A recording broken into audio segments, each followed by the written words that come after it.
বরগুনায় যৌথ অভিযানে উদ্ধার হওয়া মাদক ধ্বংস করেছে কোস্টগার্ড। বরগুনার পাথরঘাটায় যৌথ অভিযানে উদ্ধার হওয়া 4,13,000 টাকা মূল্যের মাদকদ্রব্য ধ্বংস করেছে কোস্টগার্ড। 17 জুলাই বৃহস্পতিবার বিকেলে কোস্টগার্ড মিডিয়া কর্মকর্তা লেফটেন্যান্ট কমান্ডার হারুন আর রশিদ এক প্রেস বিজ্ঞপ্তির মাধ্যমে এ তথ্য নিশ্চিত করেছেন। তিনি বলেন, গত 1 মে থেকে 10 জুন পর্যন্ত কোস্টগার্ড ও পুলিশের সমন্বয়ে বরগুনা জেলার পাথরঘাটা উপজেলার 4টি পৃথক যৌথ অভিযান পরিচালনা করা হয়।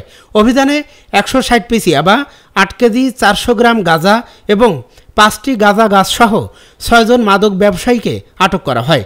আটক করা আসামিদের বিরুদ্ধে আইনানুগ ব্যবস্থা গ্রহণের জন্য পাথরঘাটা থানায় মামলা দায়ের করে হস্তান্তর এবং জব্দ করা মাদকদ্রব্যের নমুনা হিসেবে 10 পিস ইয়াবা, 10 গ্রাম গাঁজা এবং 1 টুকরো গাঁজা গাছের অংশবিশেষ সংশ্লিষ্ট থানায় জমা প্রদান করা হয়।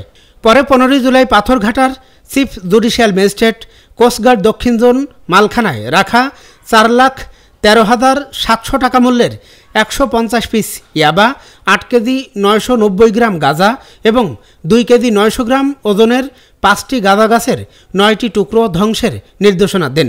নির্দেশনা অনুযায়ী বিকেল 4টায় বাংলাদেশ কোস্টগার্ড স্টেশন পাথরঘাটায় সিনিয়র জুডিশিয়াল ম্যাজিস্ট্রেটের উপস্থিতিতে 150 পিস ইয়াবা এবং 11 কেজি 290 গ্রাম গাঁজা ধ্বংস করা হয়।